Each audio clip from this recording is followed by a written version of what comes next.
Le silence dans le vestiaire était assourdissant. Même le bruit constant de la climatisation ne parvenait pas à masquer le poids de la défaite qui planait sur chaque recoin de cet espace.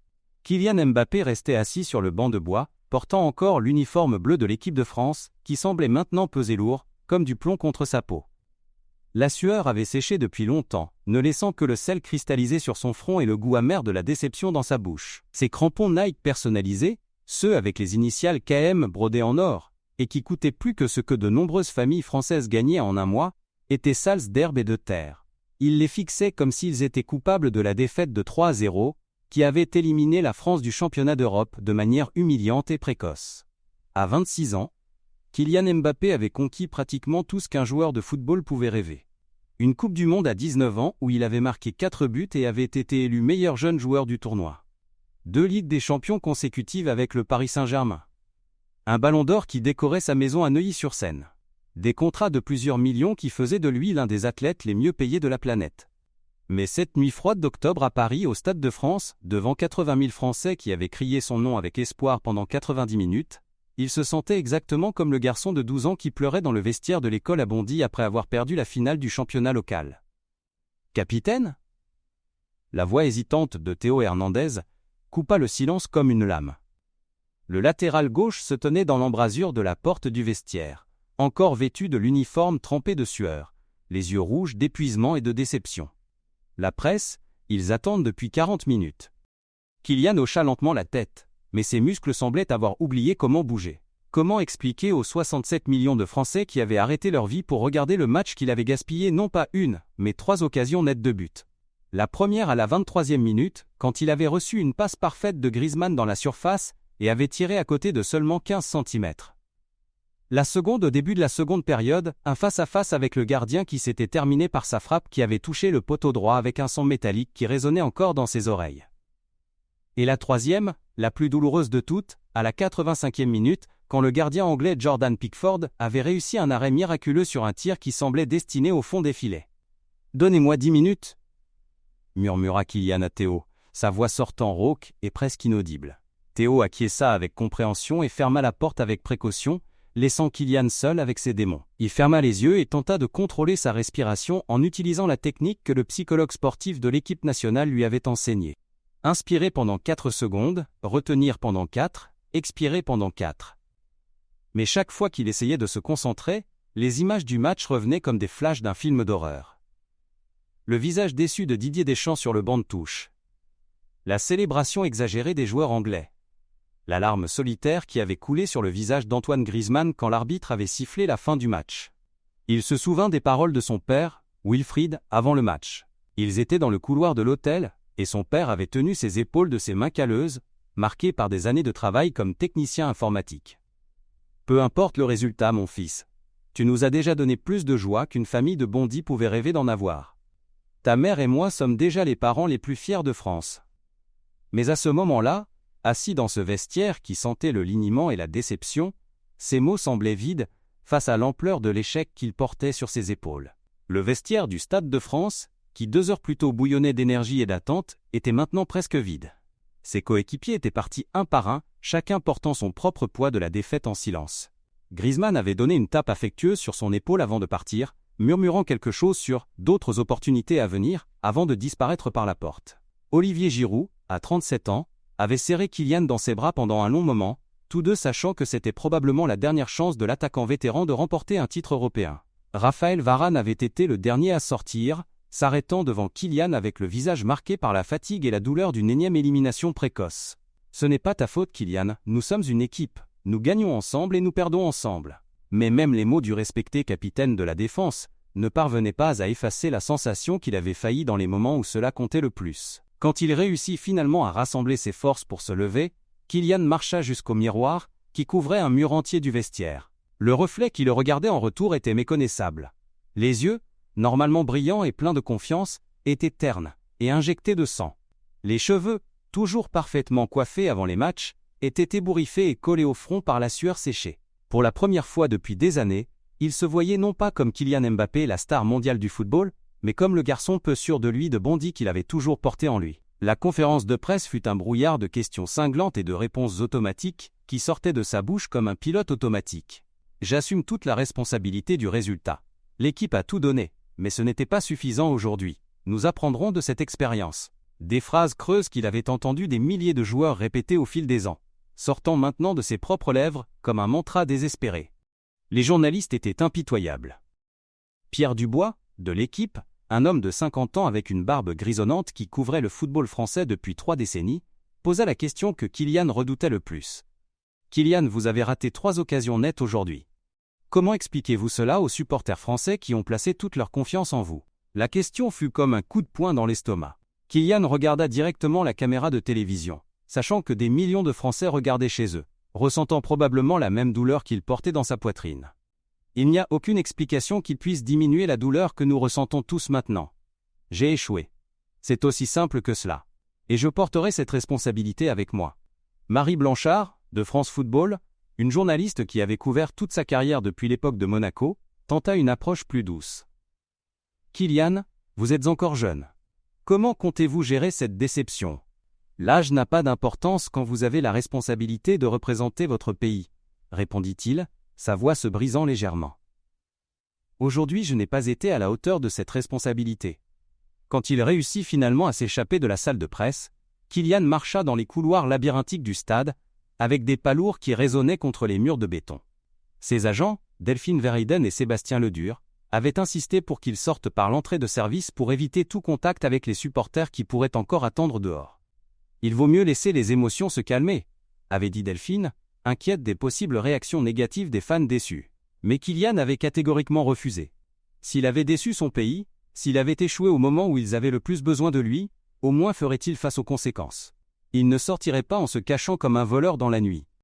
Le parking principal du Stade de France était presque désert à 11h30 du soir. La foule qui était arrivée 5 heures plus tôt vêtue de maillot bleu et chantant la Marseillaise s'était déjà dispersée, ne laissant que quelques employés de nettoyage ramassant des canettes de bière vides et des papiers froissés, et des agents de sécurité faisant leur ronde nocturne. L'air d'octobre était froid et coupant, et Kylian remonta la fermeture éclair de sa veste officielle de l'équipe de France jusqu'au cou. Il chercha des yeux la Mercedes-Benz noire de la Fédération française qui devait le ramener à l'hôtel Georges V, où la délégation était logée. Le chauffeur, M. Laurent, un homme gentil de 60 ans, qui conduisait pour l'équipe nationale depuis 15 ans, attendrait certainement patiemment comme il le faisait toujours. Mais quand ses yeux se focalisèrent finalement sur l'endroit où la voiture devrait être, Kylian s'arrêta brusquement. Là, appuyé contre une modeste Peugeot 308 bleu marine, qui avait visiblement connu des jours meilleurs, se tenait une silhouette qu'il n'avait pas vue depuis presque 2 ans. Madame Marie-Claire Dubois, sa professeure de CE2, à l'école primaire Joliot-Curie à Bondy. Elle était plus âgée maintenant évidemment. Ses cheveux, qu'il se souvenait être châtain foncé avec quelques fils gris, étaient maintenant complètement blancs et attachés en un chignon bas et simple. Elle portait un manteau de laine marron, qui semblait avoir vu beaucoup d'hiver, une écharpe tricotée bleu clair autour du cou, et des lunettes à monture dorée qui reflétaient la lumière des lampadaires du parking. Mais ses yeux étaient exactement comme il s'en souvenait, doux, patients, pleins d'une sagesse tranquille, qui arrivait toujours à calmer, même l'enfant le plus agité. À côté d'elle, formant un petit demi-cercle, il y avait un groupe de 8 enfants qui avaient visiblement dépassé l'heure du coucher depuis longtemps. Tous semblaient avoir entre 8 et 10 ans, et portaient un mélange éclectique de vêtements, des maillots de l'équipe de France, certains officiels et d'autres visiblement contrefaits, des manteaux de couleurs variées, et des baskets usées qui racontaient des histoires de nombreuses courses dans les cours d'école. Certains des enfants tenaient des pancartes faites à la main, en carton coloré, décorées avec des craies grasses et des feutres. « Merci Kylian », disait l'une en lettres bleues et rouges. « Tu es notre étoile », proclamait une autre avec des étoiles dorées dessinées autour des mots. « Bondy t'aime » était écrit sur une troisième, avec de petits cœurs rouges éparpillés sur la surface. Une des fillettes, une petite fille d'environ 9 ans, avec des tresses élaborées attachées avec des élastiques colorés, tenait soigneusement un dessin qui avait visiblement pris des heures à faire. C'était un portrait de lui marquant un but, avec un énorme sourire dessiné sur son visage de papier et le drapeau français flottant en arrière-plan. Même dans la faible lumière du parking, il pouvait voir le soin et l'amour qui avaient été investis dans chaque trait. « Madame Dubois ?» La voix de Kylian sortit comme un murmure incrédule, presque perdu dans le vent froid de la nuit parisienne. Elle sourit avec exactement la même tendresse maternelle qu'il se rappelait quand il avait 8 ans et qu'il avait oublié son déjeuner à la maison, ou quand il pleurait parce qu'il s'était disputé avec un camarade de classe pendant la récréation.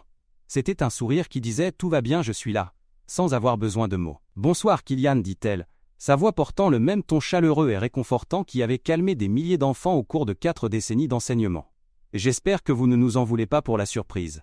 Je sais que vous devez être fatigué. » Kylian sentit ses yeux se mouiller instantanément. Ce n'étaient plus les larmes de frustration et de colère qu'il avait retenues toute la soirée, mais quelque chose de complètement différent. C'était comme si un barrage émotionnel qui avait été construit au fil des années de pression et d'attente se rompait soudainement. « Comment êtes-vous ici ?» demanda-t-il, tentant de contrôler l'émotion dans sa voix. « Il est presque minuit. Comment saviez-vous où me trouver ? Voici mes élèves actuels de l'école Joliot-Curie, expliqua-t-elle, faisant un geste affectueux vers les enfants qui l'observaient avec un mélange fascinant de timidité et d'admiration. Certains se cachaient partiellement derrière elle, d'autres le fixaient avec des yeux écarquillés comme s'ils voyaient une apparition. Quand ils ont su que le match aurait lieu ici au Stade de France à Paris, ils ont supplié de venir vous rencontrer. Ils ont dit que peu importait si vous gagniez ou perdiez, ils voulaient vous voir en personne. Alors nous avons pris le RER, ajouta un des enfants, un garçon maigre aux cheveux bouclés qui portait un maillot de France, qui était visiblement 3 tailles trop grand. Madame Dubois a dit qu'on pouvait se coucher tard aujourd'hui, mais seulement si on faisait tous nos devoirs d'abord. Vous êtes venu après le match ? Demanda Kylian, essayant encore de traiter la situation surréaliste. Mais nous avons perdu, j'ai très mal joué, j'ai déçu tout le monde. Le même garçon aux cheveux bouclés fit un pas en avant avec le courage inconscient que seuls les enfants possèdent. Monsieur Mbappé, mon papa a regardé le match, et il a dit que vous aviez eu une mauvaise journée. Mais Madame Dubois nous a raconté une histoire avant qu'on vienne ici. Quelle histoire ? Demanda Kylian, s'agenouillant instinctivement pour se mettre à la hauteur de l'enfant. Elle a dit que même les meilleurs joueurs du monde ont parfois de mauvaises journées, répondit le garçon avec le sérieux d'un adulte. Et que ça ne les rend pas moins spéciaux. Elle nous a parlé de Pelé, qui a perdu une Coupe du Monde. Et de Zidane, qui a été expulsé en finale. Mais ça n'a pas effacé toutes les choses incroyables qu'ils ont faites. Madame Dubois s'approcha, c'est pas mesuré et précautionneux comme il l'avait toujours été. Simon a raison, dit-elle, posant une main douce sur l'épaule de Kylian exactement comme elle le faisait quand il était enfant et avait besoin de réconfort. Et en plus, ces enfants ne sont pas venus ici pour 90 minutes de football, Kylian. Ils sont venus parce que vous représentez quelque chose de beaucoup plus grand et plus important pour eux. Et qu'est-ce que c'est ? Demanda Kylian, genuinely confused. Une petite fille avec des tresses élaborées, qui ne devait pas avoir plus de 8 ans, fit un pas en avant. Elle portait un manteau rose avec des patchs de licorne, et avait les yeux les plus déterminés que Kylian ait jamais vus. Quand elle parla, ce fut avec la sincérité brutale et émouvante que seuls les enfants peuvent avoir. « Vous nous montrez que quelqu'un comme nous peut aller très loin, » dit-elle, sa petite voix ferme.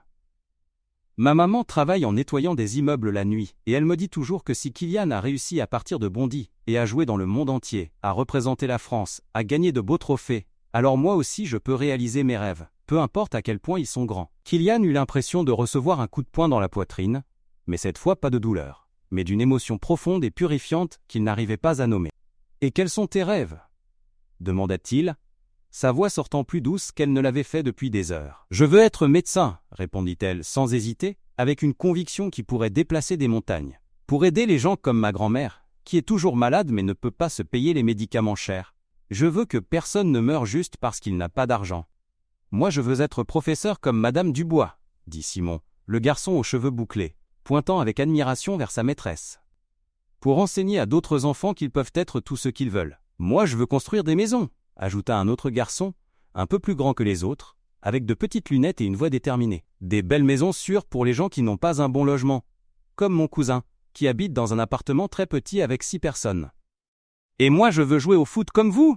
s'exclama le plus jeune du groupe, un petit garçon d'environ 7 ans, qui portait des crampons colorés et avait un sourire contagieux. « Mais pas juste pour être célèbre. Je veux apporter de la joie aux gens, comme vous m'en avez apporté quand vous avez marqué ce but à la Coupe du Monde. » « Tu te souviens ?» demanda Kylian souriant pour la première fois depuis des heures. « Bien sûr. C'était le plus beau but que j'ai jamais vu de ma vie. Mon papa a pleuré de bonheur. » Kylian sentit quelque chose bouger dans sa poitrine, comme si des morceaux brisés de son cœur se réorganisaient dans une nouvelle configuration. Il regarda Madame Dubois qui observait la scène avec le même regard fier et affectueux qu'elle dirigeait vers les élèves, quand il comprenait enfin une leçon particulièrement difficile. « Madame Dubois, » dit Kylian, sa voix chargée de nostalgie, « vous vous souvenez de moi quand j'avais leur âge ? Comment pourrais-je oublier ?» répondit-elle avec un sourire, qui illumina son visage ridé. « Tu étais le garçon qui arrivait à l'école 1 heure avant l'horaire officiel, parce que ta maman, que Dieu la bénisse, devait partir tôt pour travailler à la mairie. Tu restais assis au portail à attendre, et quand j'arrivais pour ouvrir l'école, je te trouvais toujours dans la cour en train de taper dans un ballon de tennis crevé contre le mur du gymnase. Kylian rit, et ce fut un son authentique qui le surprit lui-même. Et vous me laissiez toujours entrer, même si c'était contre le règlement de l'école. Bien sûr que je te laissais entrer. Il était évident que ce ballon de tennis était ta façon de rêver, de te transporter dans un monde où tout était possible. Elle marqua une pause, choisissant ses mots avec le soin de quelqu'un qui avait passé des décennies à façonner de jeunes esprits. Tu te souviens de ce que je disais quand tu étais frustré par les exercices de mathématiques? Surtout ces problèmes de fraction qui te faisaient presque pleurer de rage. Kylian ferma les yeux un moment, et soudain il pouvait entendre sa voix résonnant à travers les années. Que chaque erreur était juste une opportunité d'apprendre à bien faire, répondit-il automatiquement, comme s'il avait 8 ans à nouveau. Exactement, dit Madame Dubois, ses yeux brillant derrière ses lunettes. Et regarde comme tu as appliqué cette leçon, pas seulement au football, mais dans toute ta vie. Tu n'as jamais oublié d'où tu viens, Kylian. Le centre sportif que tu as construit à Bondy pour que les enfants aient un endroit sûr pour jouer. Le programme de bourse d'études que tu as créé pour les jeunes de familles en difficulté financière. Les visites aux hôpitaux pour enfants que tu fais sans prévenir la presse, juste parce que tu sais que ta présence peut égayer la journée d'un enfant malade. Kylian était surpris. Il essayait toujours de garder ses activités loin des projecteurs, s'assurant que son équipe de communication ne divulgue rien. Comment le savez-vous? Demanda-t-il. Bondy est une petite ville, mon fils. Et une institutrice, c'est toujours quand un de ses anciens élèves fait du bien dans le monde. Elle sourit. Ces enfants ne sont pas ici pour ce qui s'est passé aujourd'hui sur le terrain. Ils sont ici pour l'homme que tu es devenu, pour l'exemple que tu représentes tous les jours. Une des fillettes, qui était restée silencieuse jusque-là, s'approcha timidement. Elle avait de longs cheveux lisses, portait un manteau bleu foncé qui semblait avoir appartenu à un grand frère, et tenait quelque chose soigneusement plié dans ses petites mains. « Monsieur Mbappé, dit-elle d'une voix basse et timide, est-ce que je peux vous donner quelque chose? J'ai écrit pour vous avant qu'on vienne ici. » Elle lui tendit une lettre écrite sur du papier coloré, visiblement arrachée d'un cahier d'école. L'écriture était soigneuse et appliquée, du genre que font les enfants quand ils veulent que quelque chose soit parfait. L'enveloppe improvisée était décorée avec de petits dessins de ballons de football et d'étoiles. Kylian ouvrit la lettre avec précaution, comme si elle était faite du matériau le plus délicat du monde, et commença à lire à voix haute. « Cher Kylian, je m'appelle Aïcha, et j'ai 9 ans. J'étudie dans la même école où vous avez étudié quand vous étiez petit comme moi. Madame Dubois nous a raconté beaucoup d'histoires sur vous, et ma préférée c'est quand vous aidiez les camarades, qui avaient des difficultés avec les devoirs, même quand vous aviez aussi des difficultés. Mon papa a perdu son travail l'année dernière parce que l'usine où il travaillait a fermé. Parfois je suis triste parce que nous n'avons pas d'argent pour acheter les choses que d'autres enfants ont, comme des baskets neuves ou des jouets chers. Ma maman pleure parfois quand elle pense que je ne la vois pas, surtout quand arrivent les factures à la fin du mois. Mais quand je vous vois jouer à la télévision, ou quand Madame Dubois nous raconte les bonnes choses que vous faites pour aider d'autres gens, je me souviens que vous aussi vous avez eu des difficultés quand vous étiez enfant et vous avez réussi à réaliser tous vos rêves. Ça me donne beaucoup d'espoir que moi aussi je vais réussir à être médecin quand je serai grande, même si ma famille n'a pas beaucoup d'argent maintenant. Merci de nous montrer qu'on peut partir de Bondy et conquérir le monde, mais sans jamais oublier d'où on vient. Merci de prouver qu'on peut rêver grand. Votre ami pour toujours, Aïcha. PS. Ne soyez pas triste pour le match d'aujourd'hui. Tout le monde a des mauvais jours. Même les héros. Kylian dut s'arrêter de lire. Les mots se mélangeaient devant ses yeux tandis que les larmes coulaient librement sur son visage. Il essaya de parler, mais sa voix ne sortait tout simplement pas. Pour la deuxième fois de la soirée, il pleurait, mais maintenant c'étaient des larmes d'une compréhension profonde et libératrice. Aïcha, il réussit finalement à dire se tournant vers la fillette qui avait écrit la lettre et s'agenouillant pour être exactement à la hauteur de ses yeux. Ta lettre est le cadeau le plus beau et le plus important que quelqu'un m'ait jamais fait de toute ma vie. La fillette sourit timidement, révélant un espace où elle avait récemment perdu une dent de devant. Kylian regarda chacun des enfants, puis Madame Dubois, et ressentit une clarté qui lui avait échappé pendant des heures. Vous savez pourquoi je suis venu ici aujourd'hui, en me sentant comme si j'avais échoué avec tout le monde en France? Les enfants secouèrent la tête à l'unisson, leurs grands yeux attentifs. Parce que j'ai oublié un moment ce qui compte vraiment. J'ai pensé que vous décevoir signifiait seulement perdre un match de football. Mais vous m'avez montré que je ne vous ai jamais déçu. Vous m'avez montré que ce qui compte vraiment c'est de continuer à essayer, continuer à croire, continuer à rêver, et utiliser n'importe quelle plateforme qu'on a, pour aider d'autres personnes à croire en elles aussi. Simon leva la main comme s'il était en classe. Monsieur Mbappé, vous pouvez visiter notre école un jour? Pas parce que vous êtes célèbre, mais parce que Madame Dubois dit toujours que vous étiez son élève préféré. Simon, gronda gentiment Madame Dubois, mais avec un sourire aux lèvres. Je n'ai jamais dit ça. Mais c'est vrai, non? Demanda Simon avec la perspicacité effrayante que les enfants démontrent parfois. Madame Dubois rougit légèrement, quelque chose que Kylian n'avait jamais vu pendant toutes ces années comme son élève. Bon, admit-elle, peut-être que tu as été un petit peu spécial. Pas à cause du football, qui à l'époque n'était qu'une distraction, mais parce que même quand tu avais des difficultés avec les matières, tu n'abandonnais jamais.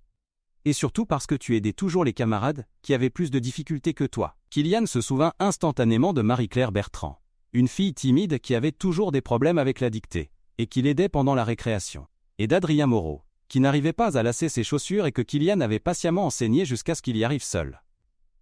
Petits actes de bonté qu'il avait complètement oubliés jusqu'à ce moment, mais qui étaient apparemment restés gravés dans la mémoire de sa maîtresse. « Bien sûr que je vais visiter l'école, » dit Kylian à Simon, et sa voix était chargée d'une énergie renouvelée. « En fait, que diriez-vous si on organisait un tournoi de football dans la cour de l'école, et après on peut faire un cercle de discussion sur les rêves de chacun.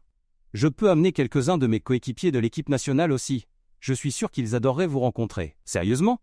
demandèrent plusieurs enfants en même temps, les yeux brillants d'une façon qui faisait paraître le parking du stade illuminé par 1000 étoiles. « Plus sérieux que ça, impossible. » Et à Aïcha, il se tourna vers la fillette qui avait écrit la lettre. « Je veux que tu saches que je vais créer une bourse d'études spéciale pour la médecine. Si tu maintiens tes bonnes notes et continues à rêver grand, je te garantis que tu vas pouvoir étudier pour être médecin. » Aïcha commença à pleurer, mais c'était des larmes de joie pure. « Merci monsieur Mbappé. Je vais étudier très très fort. » Ils passèrent l'heure et demie suivante à discuter dans le parking glacé, mais personne ne semblait sentir le froid. Kylian découvrit que Simon voulait être professeur, parce qu'il admirait profondément comment Madame Dubois arrivait à rendre même les matières les plus difficiles, intéressantes et importantes. « Elle nous fait croire qu'on est intelligent », expliqua-t-il avec une maturité impressionnante. Aïcha raconta l'histoire de sa grand-mère, qui souffrait de diabète mais ne pouvait pas acheter de l'insuline tous les mois. « Parfois elle va très mal. Et ma maman devient désespérée parce qu'elle n'a pas d'argent pour l'emmener chez le médecin privé. Je veux être médecin pour que les gens comme ma grand-mère n'aient plus jamais à choisir entre acheter de la nourriture et acheter des médicaments. » Chaque histoire était un rappel puissant que ses propres problèmes, aussi grands qu'ils puissent paraître dans sa perspective de star mondiale, étaient petits comparés aux défis que ses enfants affrontaient quotidiennement avec un courage et un espoir qui le laissaient sans voix. Lucas, le garçon qui voulait construire des maisons, expliqua qu'il habitait dans un appartement de 2 pièces avec ses parents et 3 petits frères. « Ce n'est pas mal, » dit-il rapidement, comme s'il ne voulait pas paraître se plaindre. « Mais parfois je pense comme ce serait bien, si tout le monde avait une chambre à soi, vous savez, un endroit pour étudier en silence, pour avoir ses propres livres. » Quand finalement arriva l'heure de se dire au revoir, Madame Dubois insista que les enfants devaient rentrer chez eux avant 1h du matin. Kylian serra chaque enfant individuellement dans ses bras, consacrant du temps à une conversation personnelle avec chacun. À Aïcha, il murmura « Ne doute jamais, jamais que tu peux être tout ce que tu veux être. Et je veux que tu saches que si tu as besoin d'aide pour payer la faculté de médecine, tu peux me chercher, tu as ma parole. » À Simon il dit « Le monde a désespérément besoin de plus de professeurs comme Madame Dubois. Continue à étudier, continue à être curieux de tout, et souviens-toi qu'enseigner est le métier le plus important qui existe. » À Lucas, ton idée de construire des maisons pour les gens qui en ont besoin est belle et importante. Je vais entrer en contact avec quelques architectes que je connais pour te les présenter quand tu auras grandi un peu plus. Et au garçon qui voulait jouer au football, il dit « Souviens-toi toujours, le plus important ce n'est pas d'être le meilleur joueur du monde, mais d'être une bonne personne. Si tu es une bonne personne, le reste vient naturellement. Et qui sait? Peut-être qu'un jour on pourra jouer ensemble en équipe de France. » Madame Dubois fut la dernière à dire au revoir. Elle le serra dans ses bras avec la même affection maternelle d'il y a 30 ans, et Kylian se sentit à nouveau comme le garçon de 8 ans qui courait vers ses bras quand il se blessait pendant la récréation. « Merci madame, » dit Kylian, sa voix chargée d'une émotion profonde. « Pas seulement pour aujourd'hui, mais pour tout. Pour m'avoir appris que tomber ce n'est pas échouer, c'est juste la première partie de se relever. Pour m'avoir appris qu'on nous mesure non pas à nos succès, mais à la façon dont on traite les gens autour de nous. » « Tu as toujours su ça, Kylian, » répondit-elle, arrangeant le col de sa veste, comme elle le faisait quand il était enfant. Parfois on a juste besoin que quelqu'un nous rappelle ce qu'on sait déjà dans notre cœur. Et maintenant rentre chez toi, dors bien et demain commence à te préparer pour la prochaine opportunité. Ces enfants vont regarder et encourager pour toi, toujours. Et moi je jouerai pour eux, répondit Kylian. Pour eux tous, et pour tous les enfants qui croient qu'il est possible de partir d'où ils sont et d'arriver où ils rêvent d'être. Dans le taxi vers l'hôtel, Kylian regarda par la fenêtre et vit la tour Eiffel illuminée contre le ciel nocturne de Paris.